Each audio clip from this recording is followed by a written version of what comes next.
Nous l'avons mentionné dans le teaser de ce podcast, le secteur des transports de personnes et de marchandises est un secteur fortement consommateur en énergie fossile et également le secteur le plus émetteur de gaz à effet de serre, à hauteur de plus de 30% pour la France et l'outre-mer.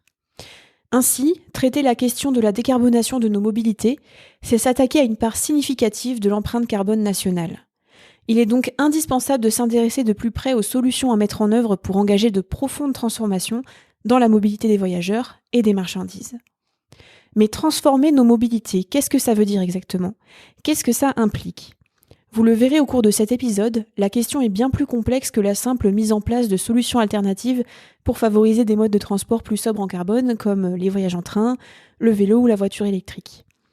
En effet, pour sortir du schéma prédominant de la voiture individuelle, il est nécessaire de repenser l'ensemble de notre système de mobilité. Car la mobilité est un enjeu multicritère. Elle dépend en fait de l'organisation de la société dans sa globalité et s'immisce dans tous les sujets liés à la transition. Avoir une vision systémique de la mobilité, c'est la clé pour pouvoir appréhender correctement ces enjeux complexes. Pour ce premier épisode, Corentin Consigny, co-animateur du groupe de travail Mobilité durable de l'APCC et également consultant en mobilité durable chez BL Evolution, va nous aider à y voir plus clair sur cette notion de vision systémique. Nous allons revenir ensemble sur les enjeux auxquels nous faisons face, les problématiques croisées liées à la mobilité durable et sur la manière de construire un système de mobilité durable efficient. À noter, dans l'ensemble des épisodes de ce podcast, nous allons traiter spécifiquement la question du transport de personnes et majoritairement la mobilité du quotidien. Bonne écoute!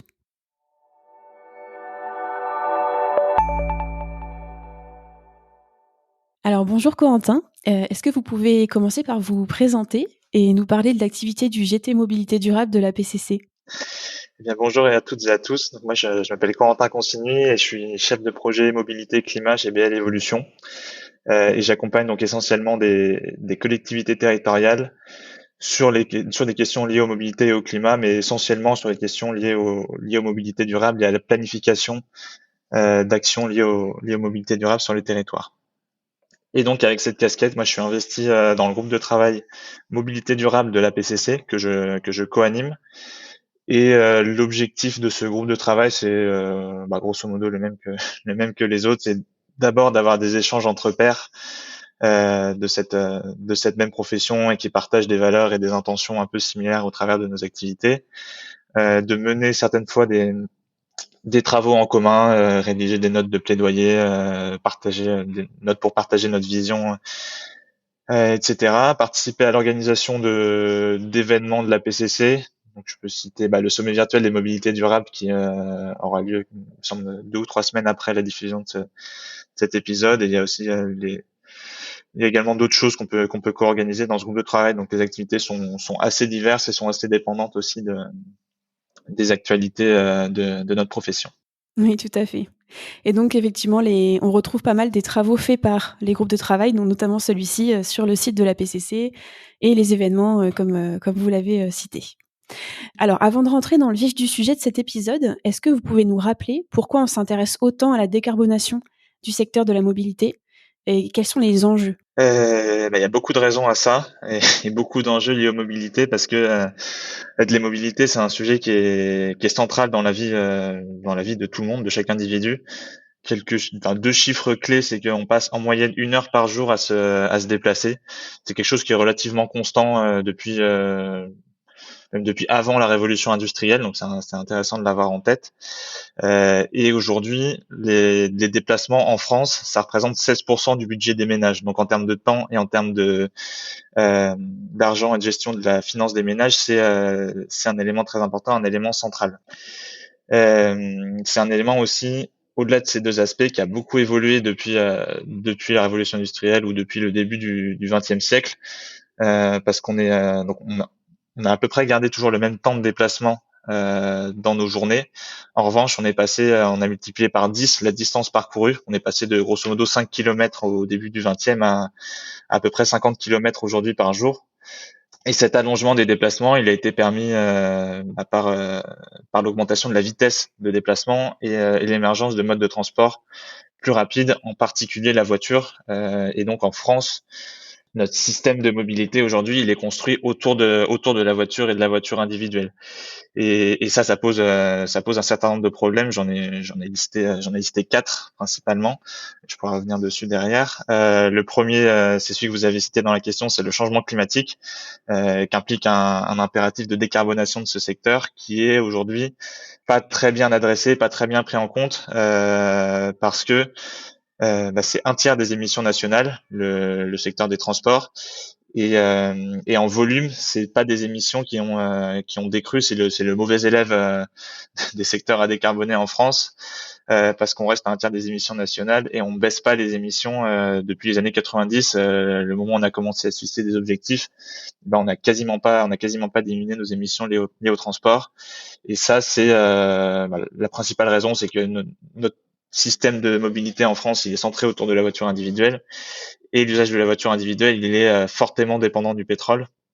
Sur le secteur des transports, on a en gros 98% de l'énergie consommée par ce secteur qui est du pétrole. Donc ça implique de vraiment changer structurellement ce système et nos modes de déplacement. Et donc ça, c'est le premier, le changement climatique, qui est lié à donc à un usage centré autour de la voiture individuelle. Ensuite, il y a le sujet de la pollution atmosphérique et pollution sonore, où le secteur des transports a un rôle prépondérant dans les fameux 40 à 50 000 morts par an liés à la pollution atmosphérique en France. Le secteur des transports a un rôle très important, et diminuer cette pollution atmosphérique, ça implique pas uniquement de décarboner, parce qu'on parle pas uniquement de décarbonation. La pollution, c'est pas la même chose que les émissions de gaz à effet de serre qui ont un impact sur le changement climatique. La pollution a plutôt un impact sanitaire aux endroits où elle est émise.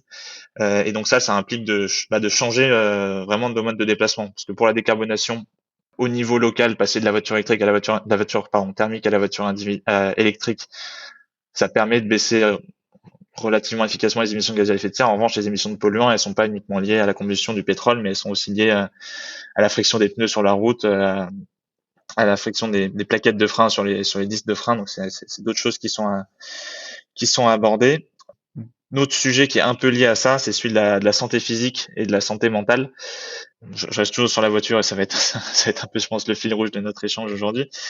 Mais l'émergence de modes de déplacement, donc de la voiture, mais on peut aussi citer les transports en commun là-dessus, c'est que ça a accru la sédentarité des personnes en France. On se déplace plus vite, plus loin. En revanche, on a moins d'activité physique au quotidien, ce qui implique de gros problèmes de santé.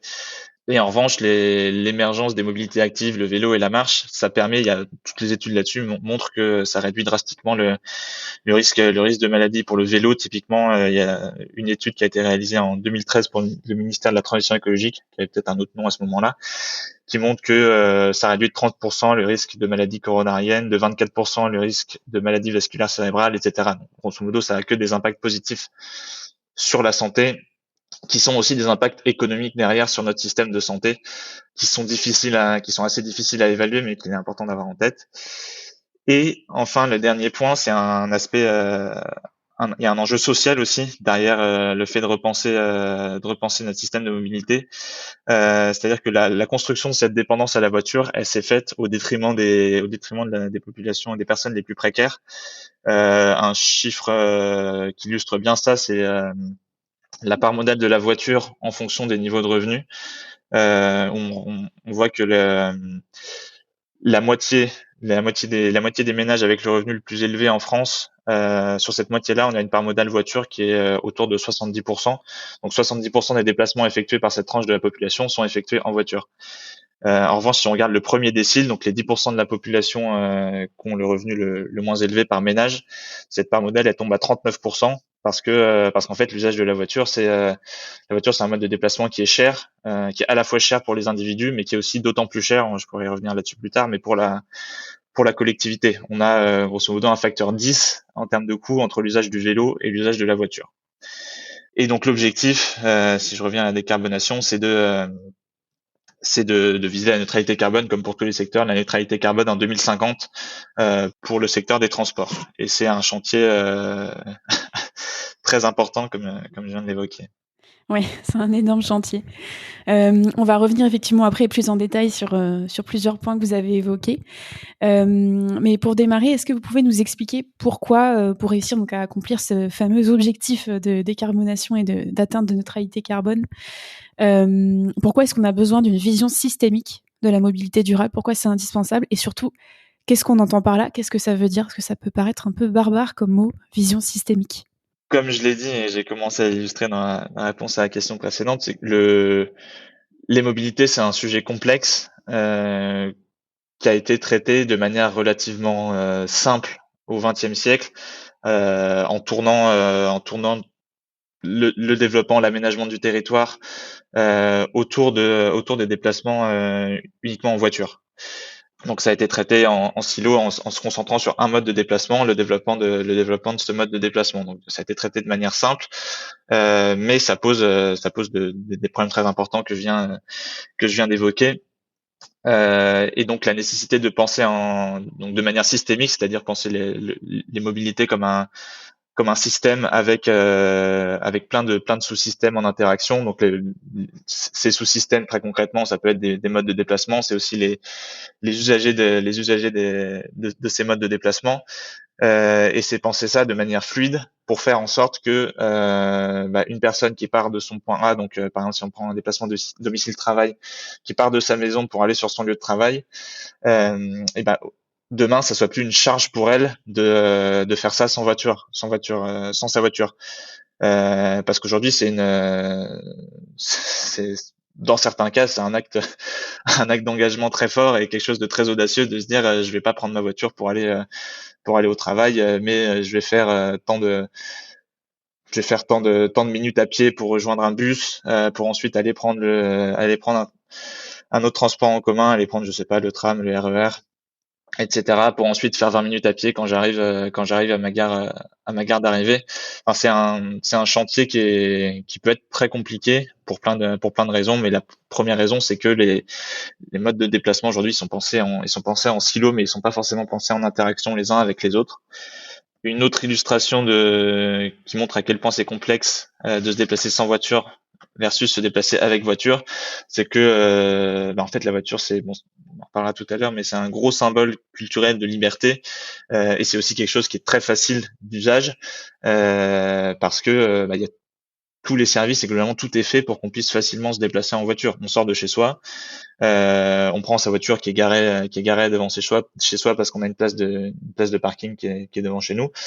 Pour aller sur notre lieu de travail, on prend des routes qui sont dans l'ensemble bien entretenues, qui sont faites pour qu'on puisse se déplacer de manière efficace. Alors ça peut être à pondérer maintenant avec les conditions de déplacement en voiture dans certaines zones urbaines, mais globalement c'est quand même assez fluide. On arrive, on se garde devant son lieu de travail. Si on a besoin de faire le plein en route, il y a forcément une station-service sur la route. On se garde devant son lieu de travail sur un parking qui peut être privé, donc on n'a pas à payer le stationnement dans la journée, et on fait la même chose le soir. Donc c'est quelque chose qui est très simple en comparaison avec un cas peut-être un peu particulier que je viens d'évoquer juste avant. On essaye de s'émanciper de la voiture. Et donc si on continue à penser en silo comme ça participera jamais à rendre des moyens de déplacement alternatifs à la voiture très attractifs. Et passer d'un mode de pensée où on pense monomode à un mode de pensée où on pense vraiment systémique, donc on pense tous ces modes-là en interaction, et ça demande déjà de changer de logiciel de pensée, et ça demande aussi des ressources de penser tout ça. Et c'est souvent dans le début d'une démarche de vraiment penser des mobilités alternatives à la voiture sur son territoire ou au sein de son entreprise, c'est ce qui c'est ce qui peut nous éclater à la figure en se disant ouais, en fait c'est compliqué, il y a beaucoup d'éléments à prendre en compte, ça demande des ressources pour gérer tous ces services additionnels à mettre en place.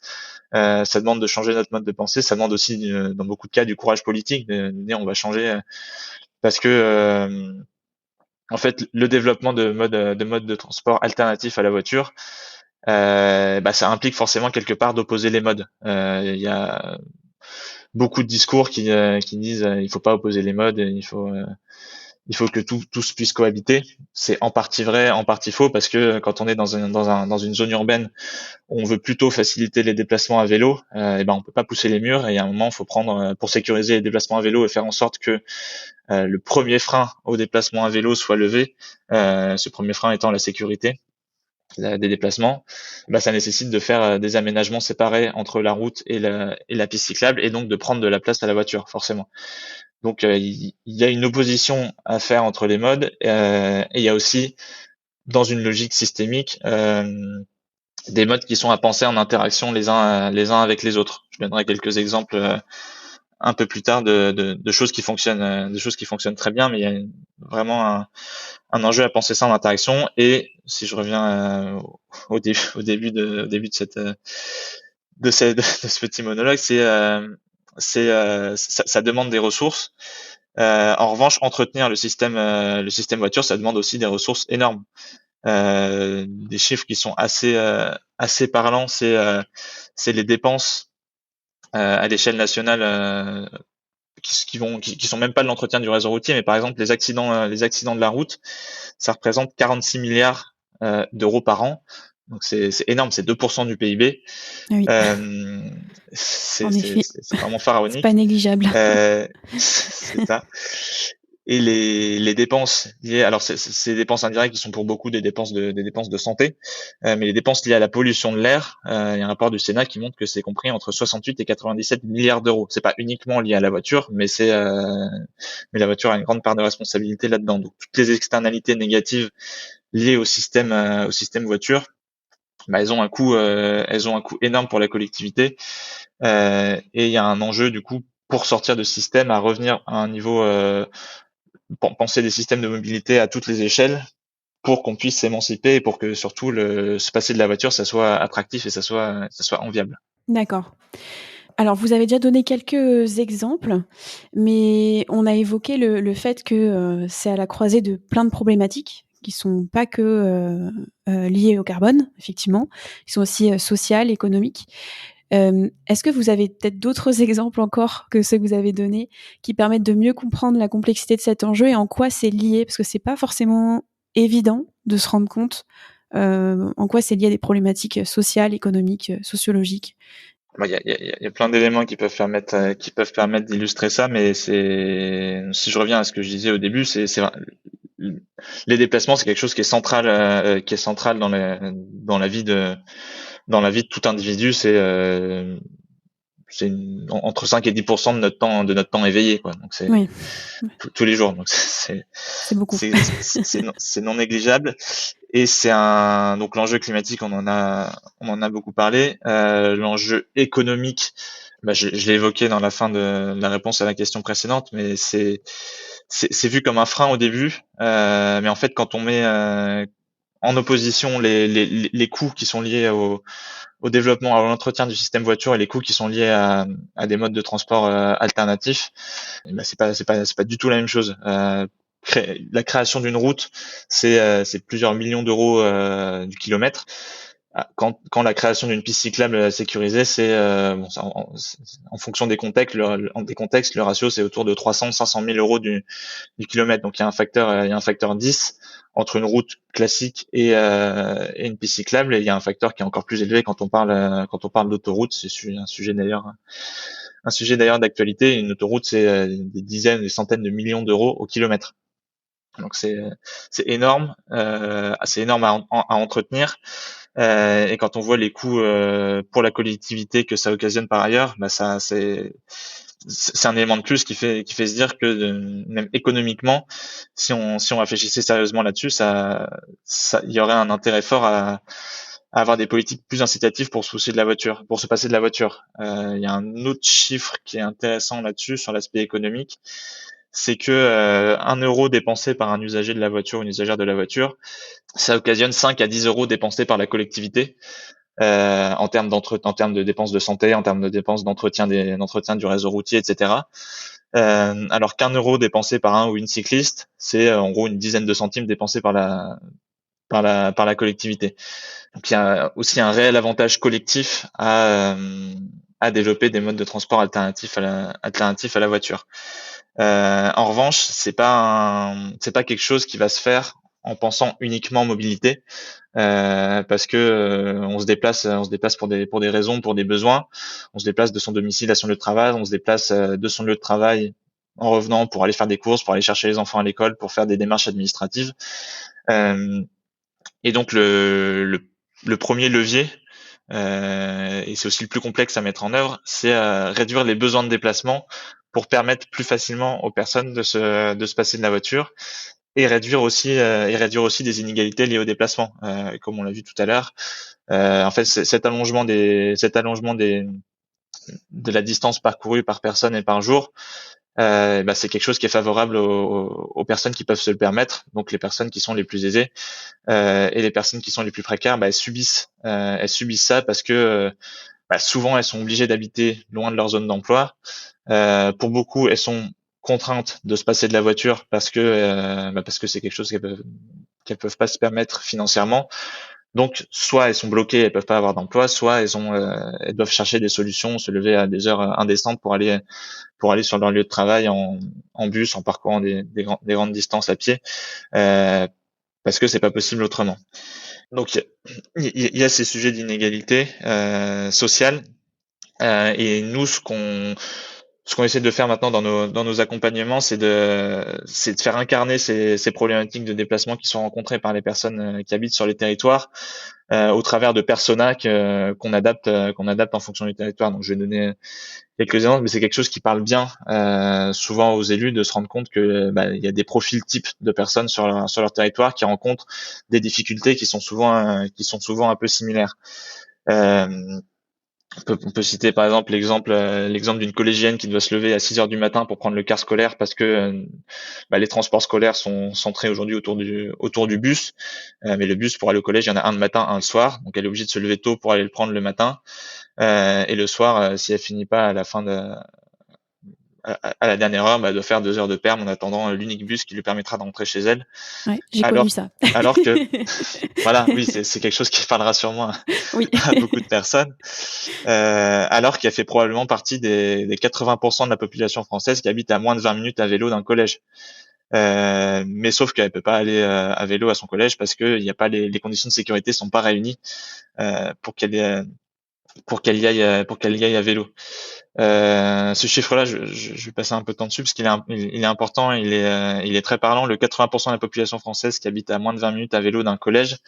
Nous, on aborde beaucoup cette question des collèges dans nos accompagnements parce que souvent, quand il y a un collège, il y a des services annexes. Il y a des commerces, il y a des services administratifs, etc. Enfin, c'est le bon établissement qui permet de se rendre compte du potentiel du vélo. Donc il y a ces 80% là de la population française qui habite à moins de 20 minutes à vélo d'un collège et qui pourraient utiliser le vélo pour une bonne partie de leur déplacement.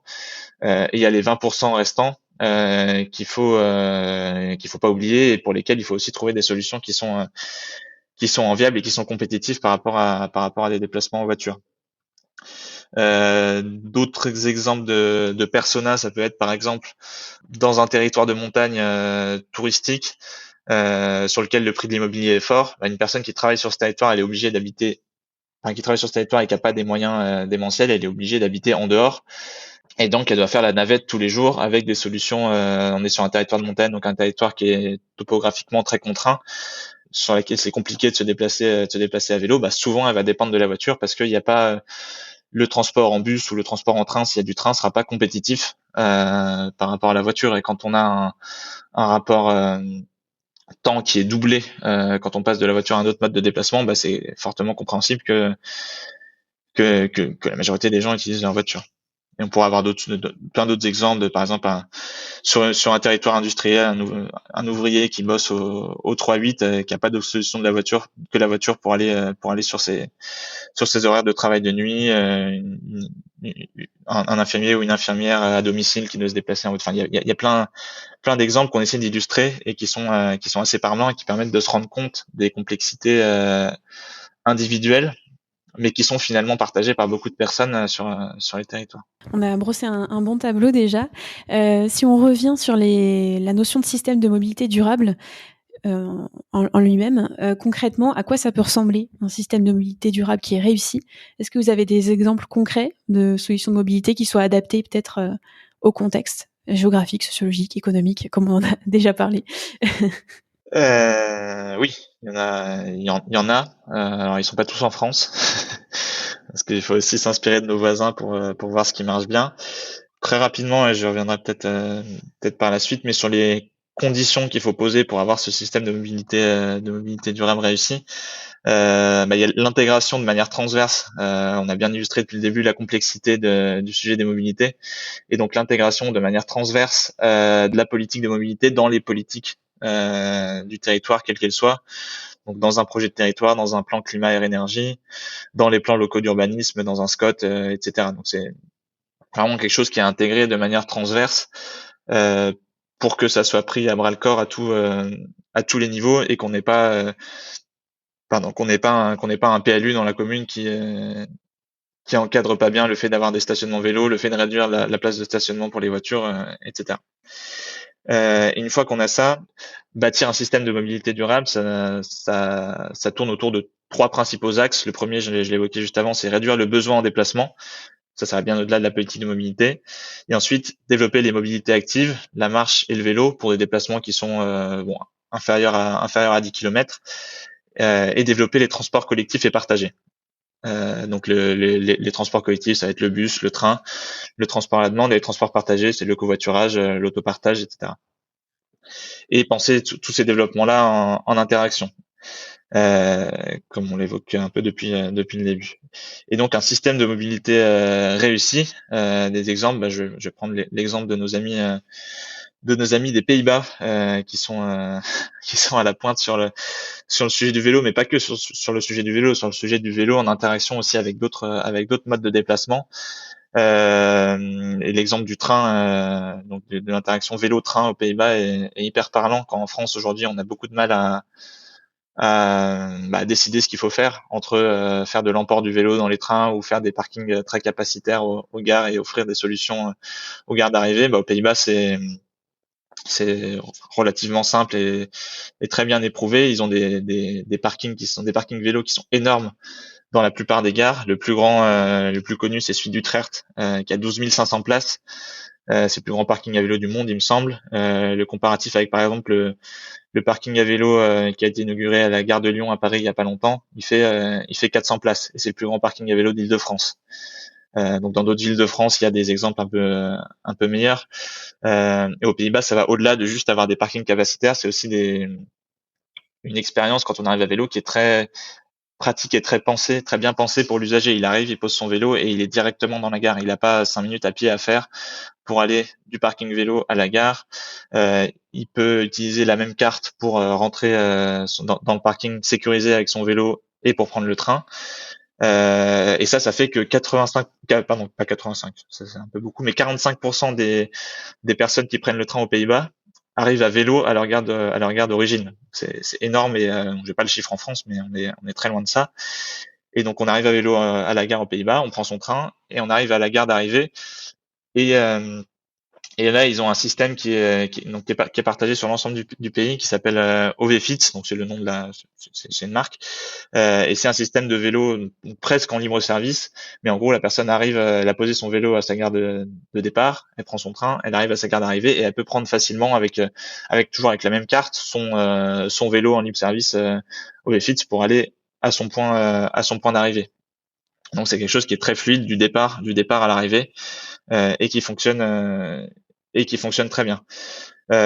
D'autres exemples en France, par exemple sur les bons élèves des mobilités, on a la métropole de Grenoble, la métropole de Strasbourg, on a d'autres territoires, le département de l'Ille-et-Vilaine aussi, qui est une des politiques très intéressantes pour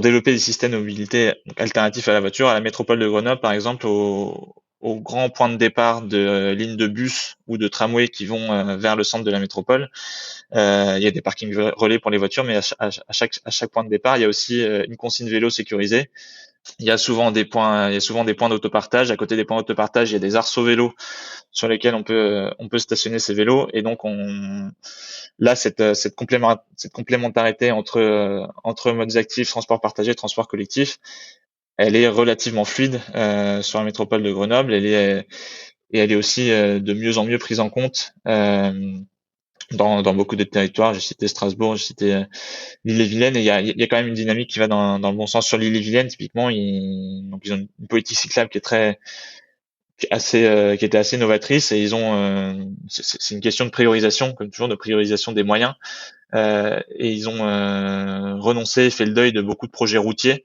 en se disant on va réfléchir cet argent-là vers des projets cyclables et des projets de transport collectif.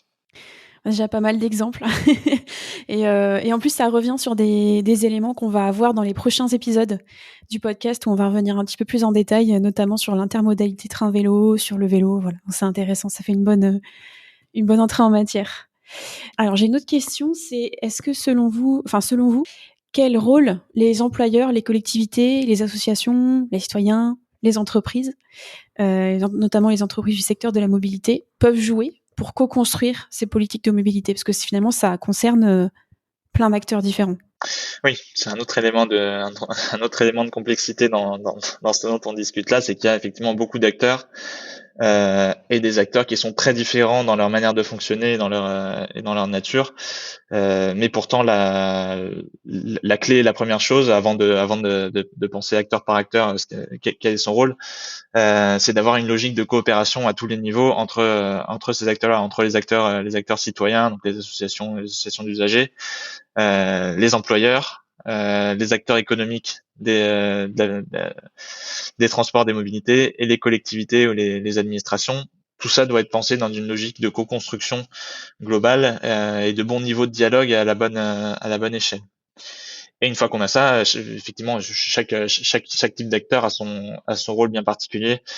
On va pas demander à des citoyens d'aller construire la politique de mobilité d'un territoire. En revanche, le rôle de citoyenne ou d'association citoyenne, c'est de porter leur vision d'usager et d'usagère, et de faire comprendre et de faire émerger le besoin au niveau, alors que ce soit au niveau local sur les territoires, ou que ce soit aussi à des niveaux plus larges, départementaux, régionaux, nationaux, en s'organisant et en allant dans des associations qui font du plaidoyer, à tous les niveaux, ce qui est important, essentiel, et ce qui permet de créer un dialogue entre des instances citoyennes qui ont leurs intérêts, mais qui sont aussi représentatifs d'une demande forte et d'une grande part de la population. Ça permet de confronter ça à des visions plus institutionnelles, et d'avoir un bon dialogue. Donc très concrètement, au niveau local, des associations d'usagers, elles peuvent rentrer en dialogue avec la collectivité, avec la communauté de communes, la communauté d'agglomération, qui crée par exemple des aménagements cyclables, qui créent des infrastructures d'autopartage, de transport en commun, etc., pour co-construire, faire des retours sur ces aménagements-là, et avoir cette vision, cette expertise d'usage, de faire comprendre que non, sur ce plan-là, ça fonctionne pas, parce que un cycliste, il va pas suivre ce trajet-là. L'angle de gyration est trop important, donc il faudrait plutôt faire d'une autre manière.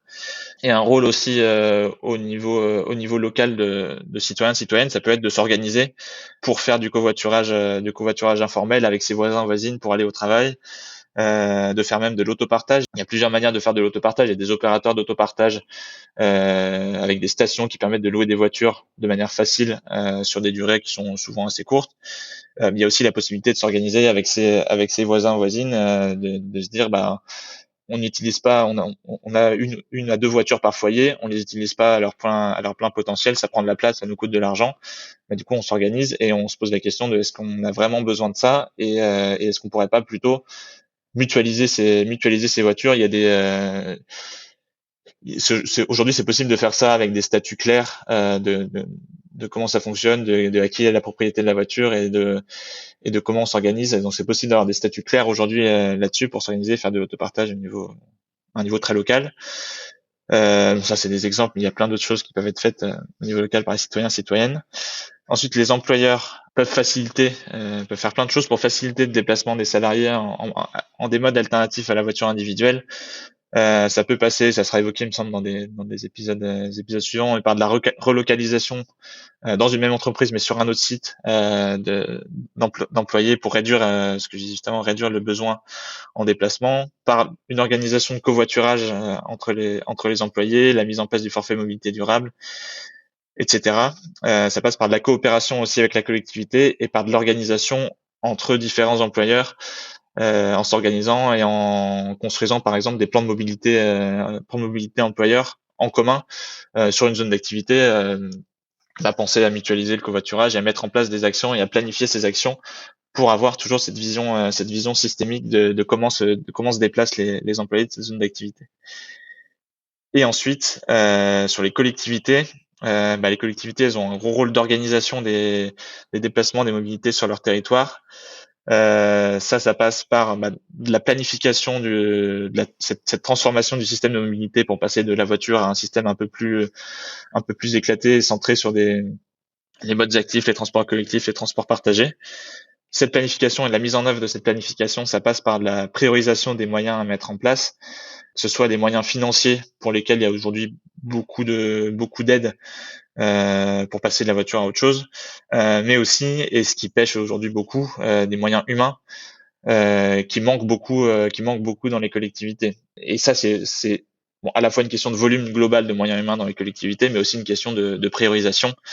Vouloir développer les transports collectifs partagés et le vélo, c'est aussi accepter qu'on va mettre moins de moyens sur l'entretien du réseau routier et sur d'autres sujets pour pouvoir prioriser ces moyens sur la mise en œuvre de son nouveau système de mobilité. Et enfin, dernier point pour les collectivités, pour les services et les élus des collectivités, quelque chose qui marche très bien et qui est a priori pas très compliqué, c'est donner l'exemple sur comment on se déplace. Donc prendre son vélo, prendre le bus pour des élus qui ont un rôle de représentation aussi, ça permet de favoriser le changement de pratique chez les habitants et habitantes des territoires. Oui, en effet, montrer l'exemple. Et effectivement, on aura le prochain épisode juste après celui-ci, c'est sur la réduction des temps de trajet domicile-travail en collaboration étroite avec les employeurs. Donc, on va en parler. Alors, on a déjà bien fait le tour de la question. Est-ce que vous pensez encore peut-être à d'autres éléments à prendre en compte qu'on n'aurait pas encore évoqués? On en a déjà évoqué beaucoup. Lorsqu'on adopte une approche systémique de la mobilité durable, je pense que notamment vous vouliez peut-être revenir sur le sujet du marqueur social de la voiture. Ouais, tout à fait. Je vais revenir dessus un peu et finir par un message général qui je pense est très important là-dessus. Je reviens là-dessus juste après, mais la voiture depuis presque 100 ans maintenant, au début, c'était un gros marqueur social de richesse et d'aisance, parce que au moment où tout le monde n'avait pas de voiture, c'était un gros marqueur social. Et aujourd'hui, il y a encore cette culture-là qui est ancrée, alors ça change quand même un peu, ça évolue et les nouvelles générations sont un peu moins sujettes à ça. Mais toujours est-il que ça reste un gros marqueur social et ça reste pour certaines personnes un idéal d'avoir sa voiture individuelle et de pouvoir se déplacer tout seul dans sa voiture au quotidien. C'est aussi quelque chose qui, au-delà du simple fait des externalités négatives dont on a déjà bien parlé, qui sont liées au système de mobilité qu'on a aujourd'hui, c'est quelque chose qui est très individualiste dans son rapport à ses déplacements versus un système de mobilité comme on l'évoque depuis tout à l'heure qui est plus partagé, qui est plus centré sur des déplacements courts et sur des déplacements aussi collectifs. Ça permet c'est aussi un vecteur de cohésion sociale au niveau local. Il y a beaucoup d'illustrations à ça, mais se déplacer à vélo, ça empêche pas de discuter avec les personnes avec qui on se déplace. Souvent la voiture aussi, ça a quelque chose de très anxiogène pour les personnes qui prennent la voiture comme les personnes qui subissent les effets de la voiture, donc les cyclistes et les piétons principalement.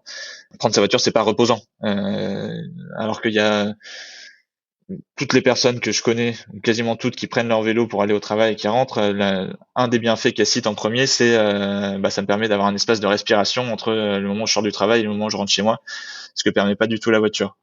Donc il y a beaucoup de bénéfices à ne pas utiliser sa voiture, mais ça reste un marqueur social important. Un autre bénéfice à ne pas utiliser sa voiture, c'est qu'en fait, donc, on se rend pas forcément compte des externalités négatives.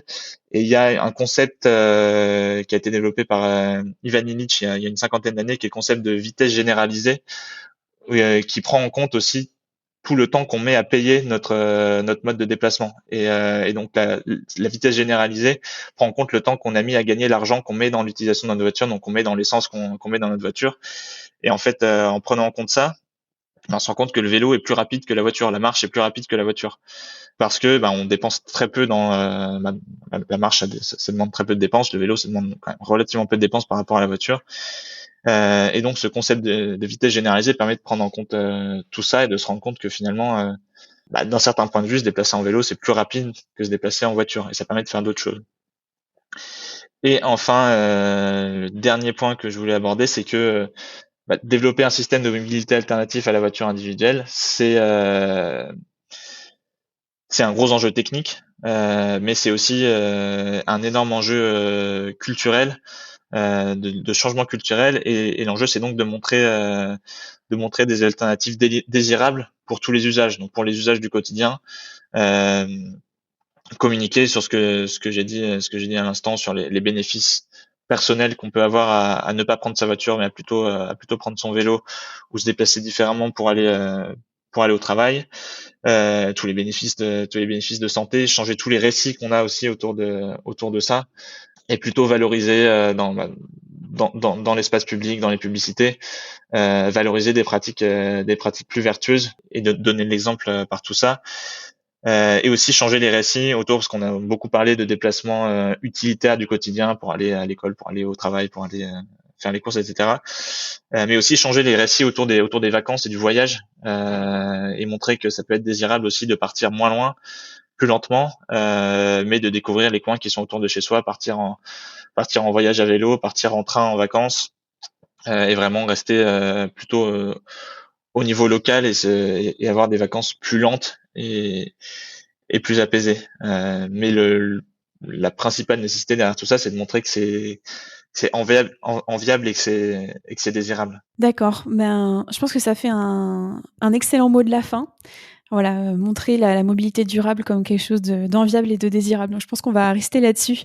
Merci beaucoup Corentin pour cette vision très très complète, et qui démarre très bien cette saison mobilité durable du podcast.